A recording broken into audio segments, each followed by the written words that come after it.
Ahora ya sí que os voy a presentar al siguiente ponente. Yo creo que quizás todos le conocéis, es el doctor Antonio Fernández Ortiz. Él trabaja en el Hospital Clínico, es el responsable de dos áreas, la unidad coronaria y el servicio de hemodinámica y, por tanto, es además un experto en trombosis, con lo cual es el indicado para hablarnos de una vieja amiga, una amiga fiel en la cardiopatía isquémica, que es la aspirina. Muchas gracias, Inmaculada. Gracias, Paco, de nuevo por invitarme un año más a esta reunión. La verdad es que es un gusto estar aquí, un año más. Bueno, este año me habéis pedido a mí hacer un homenaje a la aspirina, a esta vieja amiga. Como dice, claro, uno hace homenajes cuando alguien normalmente se ha muerto, ¿no? Entonces se le hace un homenaje.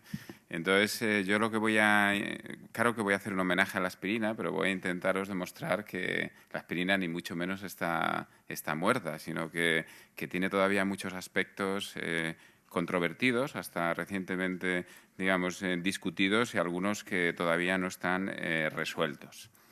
Y bueno, como esto es un homenaje, pues hay que hacer una pequeña introducción histórica. La aspirina, como bien ha dicho Inmaculada, es una vieja amiga que lleva con nosotros ya pues desde el siglo XIX.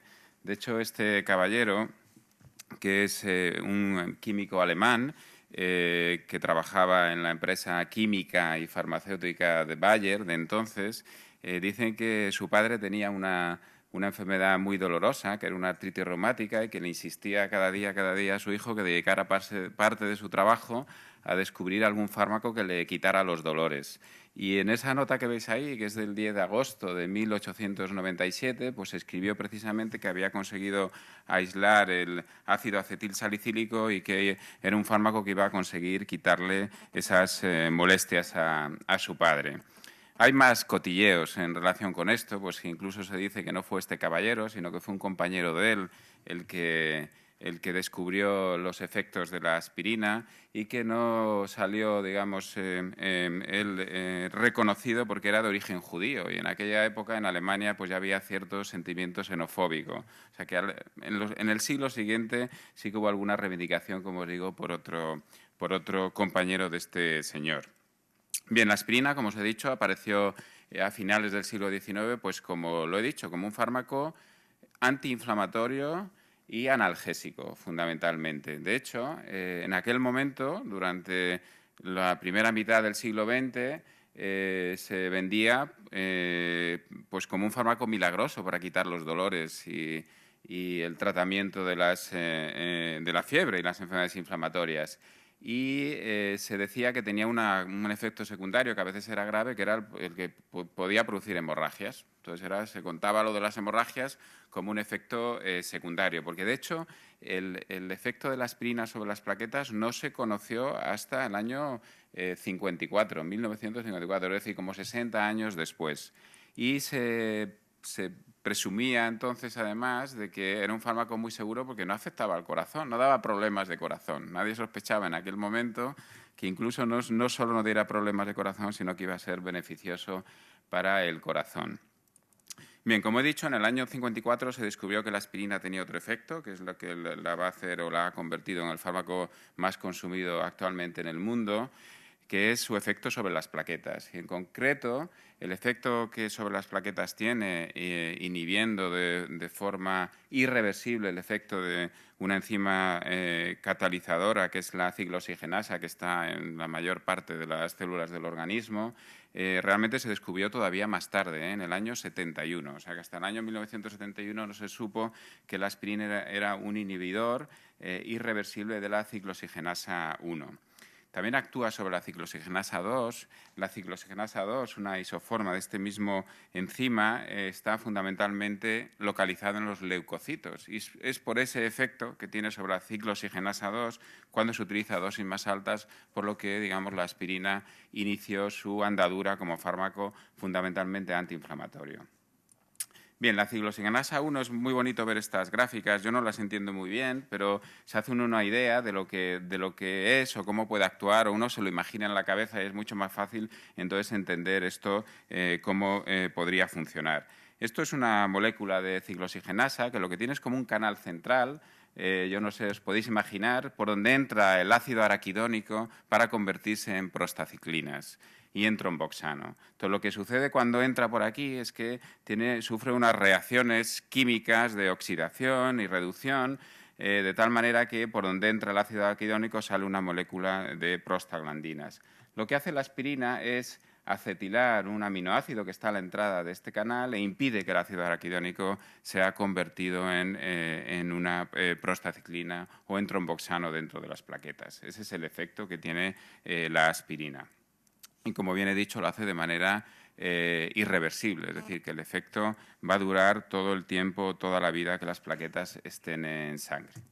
Bien, dicho esto, la aspirina es hoy en día, como he dicho antes, el fármaco más utilizado en el mundo. No sé cuántos millones de aspirinas se consumen al día, hay cifras, dice por ahí, lees en un sitio, 250 millones diarios, bueno, que son 2.500 aspirinas por segundo, algo así. Es una barbaridad, es el fármaco más consumido y sigue siéndolo y seguramente va a seguir siéndolo durante muchas más décadas. Y esto es porque la aspirina ha demostrado en muchos ensayos, hay más de 100 ensayos clínicos que muestran que tiene un efecto beneficioso sobre las enfermedades cardiovasculares. Fundamentalmente por eso se consume tanta aspirina y como veis aquí, este es un resumen de los estudios de la colaboración de ensayos en antitrombóticos, donde se ve que la aspirina es muy eficaz en la fase aguda del tratamiento del infarto, lo es también en el ictus y lo es en la prevención secundaria de aquellos pacientes que han tenido previamente un infarto o han tenido un ictus. Es decir, no solo sirve para la fase aguda, sino además para prevenir en los años siguientes la recurrencia de nuevos eventos. También es eficaz en otros pacientes de alto riesgo, como ya hemos visto antes, pacientes con angina inestable o pacientes con enfermedad vascular periférica o pacientes incluso con riesgo de embolismo, como los pacientes en fibrilación auricular, o se dice que también en los diabéticos, aunque ya veremos que esto, como veis, a lo mejor no está del todo demostrado. Este es un ejemplo de un estudio ya muy antiguo donde muestra que la aspirina es muy eficaz en la fase aguda del infarto agudo de miocardio. Este es el ISIS-2, ya sabéis que es un estudio que demostró, o el primero que demostró el beneficio de la fibrinolisis en los pacientes con infarto agudo de miocardio y además este fue un estudio donde se le autorizó la utilización o no de aspirina y se comprobó que la utilización de aspirina era al menos tan beneficiosa como la del fibrinolítico y sobre todo lo más importante es que la utilización de ambos a la vez hacía que el riesgo de nuevos eventos a lo largo de los 30 días siguientes disminuyera todavía más. Es decir, es un efecto aditivo el que la aspirina tiene sobre los fibrinolíticos en los pacientes con infarto agudo de miocardio. Bueno, dicho esto, la aspirina está, como no, todavía viva y muy viva y ahí yo he elegido algunas de las preguntas que o bien no están respondidas o bien respondidas o recientemente, digamos, se han terminado de aclarar en relación con la aspirina en el siglo XXI. La primera de ellas es cuál es la dosis óptima de aspirina. Ya sabéis que en Estados Unidos, por ejemplo, se utiliza dosis de aspirina más altas de las que estamos utilizando habitualmente en Europa en los pacientes con enfermedad cardiovascular. También discutiremos un poco realmente si es útil o no el utilizar aspirina en prevención primaria. En prevención secundaria ya lo hemos visto y ahí no hay mucha discusión, pero sí la hay todavía en prevención primaria y a partir de qué nivel de riesgo se recomienda utilizar aspirina. Y finalmente, si existe o no existe resistencia como tal a la aspirina cuando los pacientes que están en tratamiento con aspirina tienen un evento cardiovascular recurrente. Bien, en relación a la dosis de aspirina, vuelvo otra vez a recurrir al ensayo colaborativo de los antitrombóticos y fijaros que aquí hay más de 70 ensayos con distintas dosis de aspirina en distintas enfermedades cardiovasculares. Entonces, la incidencia de eventos en relación a la dosis de aspirina o el beneficio con el fármaco o con los fármacos antiplaquetarios, no todos ellos son aspirina, está claro que cualquier dosis, digamos, es beneficiosa. La mayor parte de los ensayos se hicieron con dosis altas de aspirina. En este momento se creía que había que utilizar dosis altas. Ahí está 34 ensayos y fijaros que el beneficio ronda en torno al 19%. Sin embargo, menos ensayos con dosis menores de aspirina, 12 ensayos, muestran un beneficio todavía mayor. De tal manera que parece, según vemos aquí, que utilizar dosis de aspirina menores, como se utilizaron en estos ensayos, resultaba en un beneficio en términos estadísticos de mayor magnitud que aquellos otros que utilizaban dosis mayores. Bueno, esto lo que me dice a mí no es que sea mejor utilizar dosis menores de aspirina, sino que utilizar dosis menores de aspirina al menos es tan bueno como utilizar dosis mayores, o que quizá no hace falta utilizar dosis tan altas de aspirina para obtener el mismo beneficio. Y esto se entiende bien en esta gráfica. Esto es una gráfica del efecto farmacodinámico de la aspirina utilizada a dosis muy bajas, 30 miligramos, sobre la ciclooxigenasa, sobre la ciclooxigenasa 1 y sobre la ciclooxigenasa 2. Una de ellas media el efecto antiagregante, antitrombótico de la aspirina, y la otra media el efecto antiinflamatorio. Esto se ha hecho midiendo los niveles de tromboxano B2 en el suero o midiendo la eliminación urinaria de esta prostaglandina F1-alfa. Como he dicho, esta revela el efecto de la ciclooxigenasa 1 y fijaros que con 30 miligramos de aspirina diarios, tan solo 30 miligramos de aspirina diarios, es suficiente para en pocos días conseguir una inhibición prácticamente completa en la producción de tromboxano, o sea, en los niveles, o una reducción en los niveles de tromboxano en el suero que se mantienen todo el tiempo que se mantenga el tratamiento con aspirina. Y, sin embargo, esta dosis nada hace, o tiene un efecto, bueno, nada hace, viene dicho, sobre la actividad de la ciclooxigenasa 2 a nivel de los leucocitos. Es decir, no hay efecto antiinflamatorio, hay un efecto antiagregante. Bien, he dicho antes que parece entonces que la conclusión es que dosis bajas de aspirina son suficientes para conseguir efectos antiagregantes similares a dosis altas y probablemente sin el precio que pagamos cuando utilizamos dosis altas, que es el mayor riesgo de hemorragia. Estos son datos de un estudio que no es con aspirina. Este es el estudio Bravo. No sé si recordáis, es un estudio que se hizo con antiagregantes anti-2-betersa orales, que fue un ensayo que fue negativo por un incremento en la mortalidad. Pero en este estudio también se aleatorizaron los pacientes, además de a la antiagregación esta con un antiagregante anti-2-betersa oral, a 2 dosis distintas de aspirina. Entonces, lo que me interesa es que veáis aquí que efectivamente utilizar una dosis de aspirina de entre 75 y 162 miligramos o más de 162 miligramos no resultó en un beneficio en cuanto a reducción de eventos isquémicos y sí que hubo un incremento en los sangrados. De tal manera que esto mismo que se corroboró en el estudio ya más reciente, el OASIS 7, el CARREN, donde también, aparte de la estrategia de utilizar unas dosis más altas de clopidogrel, también se aleatorizaron los pacientes a una dosis americana versus una dosis europea de aspirina, demostraron que no hubo diferencias significativas, ninguna de estas comparaciones son significativas en la incidencia de eventos isquémicos, bien en los pacientes que se hicieron angioplastia, que fueron la mayoría, o en los que no se hicieron angioplastia.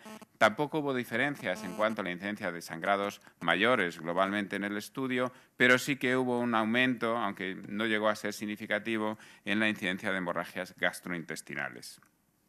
De tal manera que al final lo que se recomienda es utilizar la menor dosis de aspirina que clínicamente sea eficaz, reduciendo la incidencia de eventos isquémicos. Y estas son las dosis que se recomiendan. Son dosis que van entre 50 y 150 miligramos en función, como veis aquí, del cuadro clínico. Pacientes en los que queramos utilizarlo como prevención primaria, pacientes de alto riesgo, 75 miligramos al día sería suficiente. Pacientes con infarto agudo de miocardio, hasta 150 miligramos son los recomendados en este último artículo, o no sé si es una task force de Patrono y Roca en relación a la dosis de aspirina.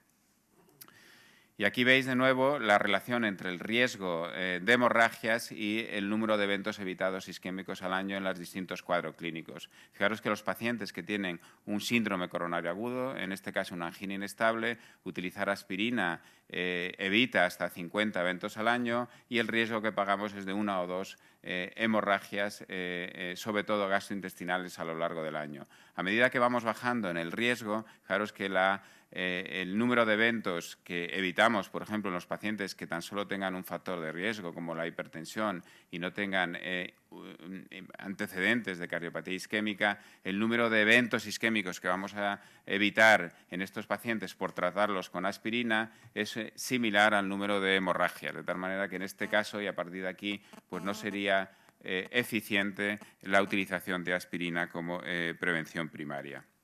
Y esto es lo que viene a decir esta gráfica. Aquí tenemos varios ensayos clínicos, no son ensayos dirigidos a lo mejor a ver el efecto de la aspirina, todos ellos, pero sí son ensayos en los que se ha utilizado la aspirina en pacientes con riesgo cardiovascular. Entonces, aquí tenéis el riesgo cardiovascular medido en la incidencia o el riesgo de eventos al año en el grupo control. Y aquí tenéis el número de eventos en color negro isquémicos que se evitan por año en los pacientes tratados con aspirina y el número de hemorragias que se producen al tratar estos pacientes con aspirina. Bien, fijaros que en este grupo de ensayos, que son ensayos donde el riesgo es bajo, es menor de un 1,5% al año, más o menos el número de eventos que evitamos es similar al número de hemorragias que podemos provocar. De tal manera que aquí no está demostrado que utilizar aspirina fuera eficiente. Sin embargo, en estudios como este, donde el riesgo de eventos ya es mayor, empieza a ser eficiente el utilizar aspirina como prevención primaria. Fijaros que hay un gap, no sabemos exactamente entre ese 1,5% al año de riesgo o ese 3% al año de riesgo si realmente la aspirina es eficaz o no lo es. Por ejemplo, en los pacientes diabéticos, donde todos creemos que y se recomienda así que utilizar aspirina como prevención primaria es eficiente y de hecho las guías americanas de la Asociación de Diabetes indican el tratamiento con aspirina a dosis bajas entre 75 y 150 miligramos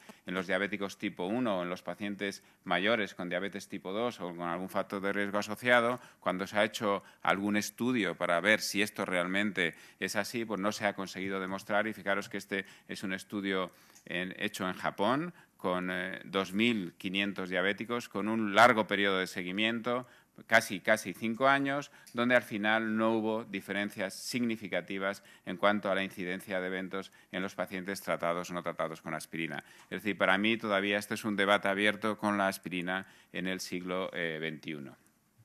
Bien, veamos ahora muy brevemente qué es lo que tal y como vemos ahora, la existencia o no de resistencia a la aspirina en los pacientes con enfermedad cardiovascular. Cuando hablamos de resistencia, bien podemos hablar de falta de eficacia del fármaco en el efecto que esperamos que tenga sobre la agregación plaquetaria, es decir, una escasa o nula inhibición de la agregación plaquetaria cuando utilizamos aspirina. Esto sería la definición de resistencia en el laboratorio, ¿no? Sin embargo, no es la que nos interesa. A nosotros lo que nos interesa es que cuando damos aspirina el fármaco sea eficaz porque previene los eventos cardiovasculares. Y en caso de que hubiera un fallo en esa prevención de eventos cardiovasculares, es lo que algunos denominan o se denomina como resistencia a la aspirina. Yo diría falta de eficacia terapéutica de una enfermedad mucho más compleja que la simple agregación plaquetaria, como es la enfermedad cardiovascular. Bien, ¿que hay distintos efectos de la aspirina en la agregación plaquetaria?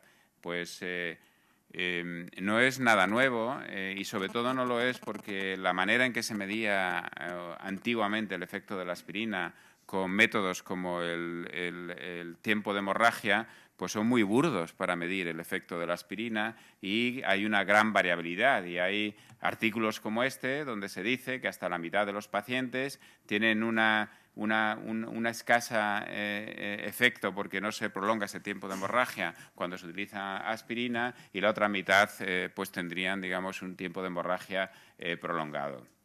Sin embargo, hoy en día tenemos formas mucho más sensibles de medir cuál es el efecto que la aspirina tiene sobre las plaquetas. Y hay estudios como este, donde lo que hacemos es utilizar el fármaco que esperamos que sea inhibido, digamos, el activador de las plaquetas que esperamos que sea inhibido por la aspirina, en este caso el ácido araquidónico. Si realmente la aspirina funciona, ese ácido araquidónico pues no activaría esas plaquetas. Entonces, fijaros cómo esto no es así, tanto en pacientes diabéticos como no diabéticos, incluso con dosis bajas de aspirina, 81 miligramos, da igual que utilicemos altas concentraciones o bajas concentraciones de ácido araquidónico, los pacientes que toman dosis bajas de aspirina tienen prácticamente la totalidad de ellos inhibida la agregación plaquetaria. De tal manera que mirando específicamente el efecto que tiene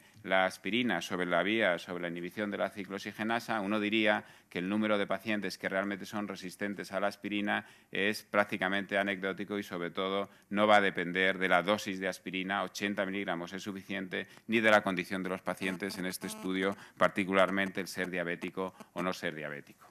Y eso es porque el efecto sobre la ciclooxigenasa se satura, y se satura muy pronto. Hemos visto antes 30 miligramos. Eso eran pacientes, como aquí, sujetos sanos, y fijaros cómo llegamos a un 100% de inhibición escasamente con menos incluso de 100 miligramos de la ciclooxigenasa dentro de la aspirina. Es decir, estos estudios demuestran para mí que la parte, digamos, de resistencia en el laboratorio para la aspirina realmente no existe. Cualquiera, digamos, de las plaquetas que cojamos de pacientes diabéticos o no diabéticos, le ponemos aspirina, vemos el efecto que hay sobre la ciclooxigenasa y la aspirina funciona, inhibe la ciclooxigenasa cuando medimos específicamente y concretamente eso.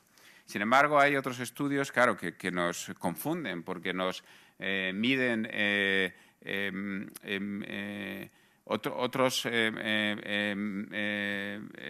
indicadores, digamos, del efecto que podría tener la aspirina sobre el riesgo cardiovascular, y entonces nos muestran cosas como esta, donde vemos que la cantidad de tromboxano que se elimina por la orina, que podría ser un indicador de la actividad de la aspirina, pues tiene una relación con el riesgo de eventos cardiovasculares. Y entonces ya te quedas preocupado porque precisamente yo os he mostrado que la aspirina funciona y funciona en todas las plaquetas. Entonces dices, bueno, pues si realmente es así, ¿por qué cuando estudios como este se mide la cantidad de tromboxano en orina, un indicador de que la aspirina no ha hecho su efecto o no ha hecho completamente su efecto, hay mayor riesgo cardiovascular? Y más lejos voy todavía cuando vemos un metaanálisis como este, donde se muestra una serie de estudios o muchos estudios donde se ve que en los pacientes en los que hay medida de cualquier manera con métodos de laboratorio, como el que os he enseñado, resistencia a la aspirina, el riesgo de eventos cardiovasculares es mayor. Aquí los tenéis, aquí tenéis el número de eventos en los pacientes con resistencia, a ver si consigo que vuelva a funcionar el ratón. Aquí tenéis el número de eventos en los pacientes que de cualquier manera se ha definido esa resistencia a la aspirina, y aquí tenéis el número de eventos mucho menor en los pacientes que en teoría responden a la aspirina. Y fijaros cómo en todos estos estudios el riesgo es mayor para en los pacientes que tienen ese marcador, porque para mí realmente esto probablemente lo que nos está indicando es un marcador de todos los factores que influyen o que pueden influir en una enfermedad muy compleja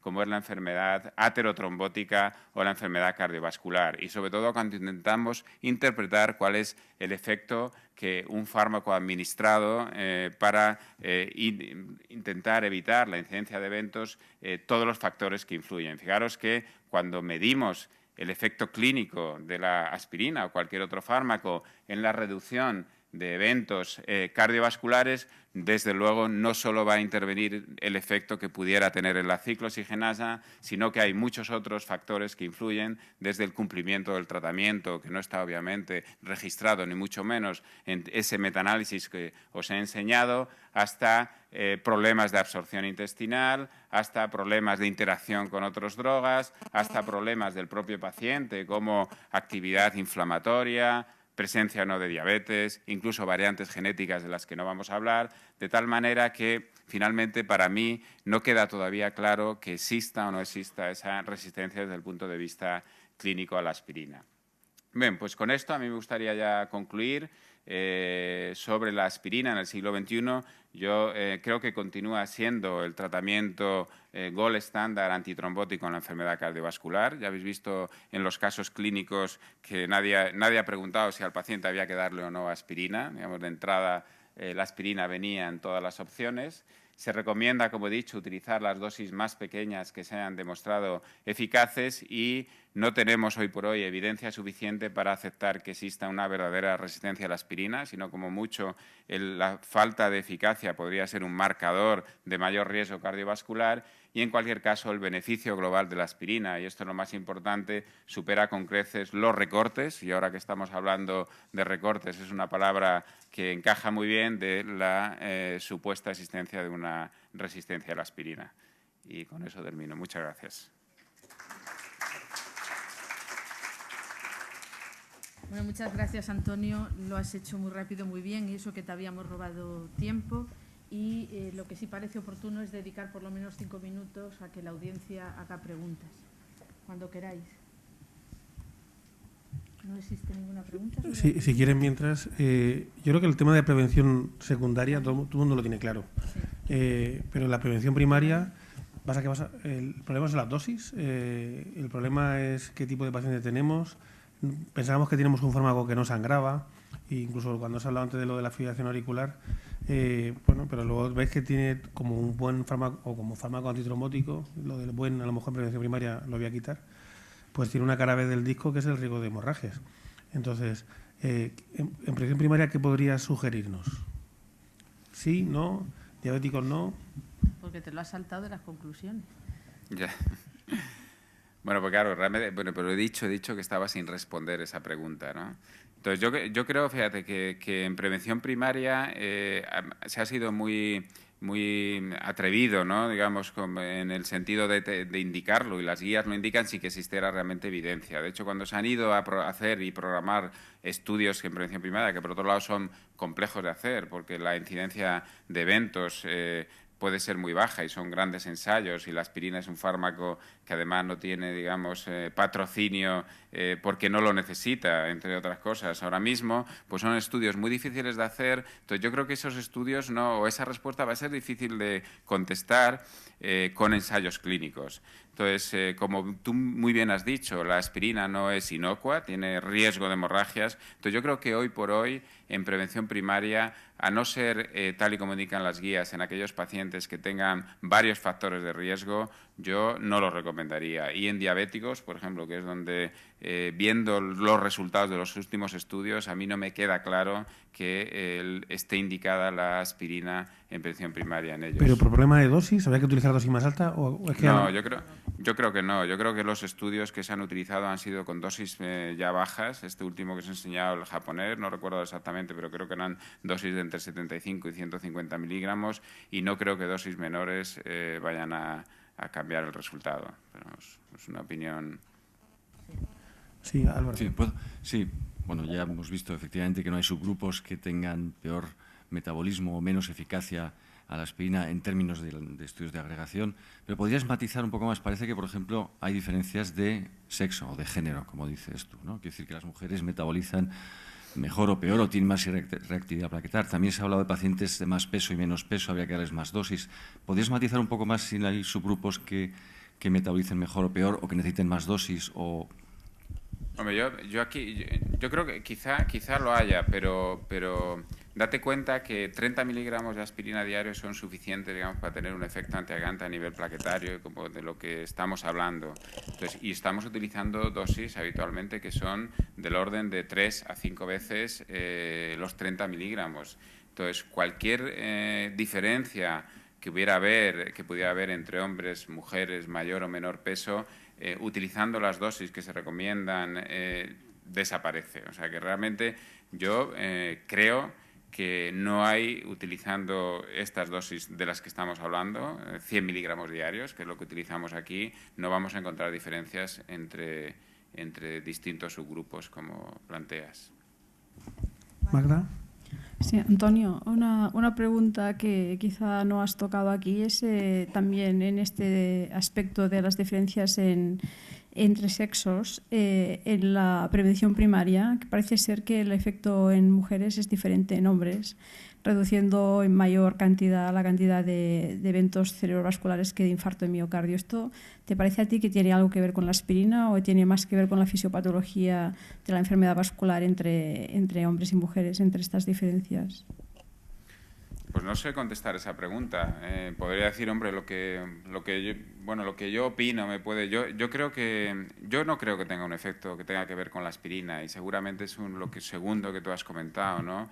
Es una fisiopatología distinta, ¿no? De hecho, todos sabemos que la patología cerebrovascular es más común, ¿no?, en las mujeres que en los varones en la edad avanzada. No sabemos si es que viven más o viven menos para sufrir esa enfermedad, pero yo creo que es un problema de fisiopatología de la enfermedad y no realmente de efecto de la aspirina, que funcione mejor. ¿Hay alguna pregunta de la audiencia?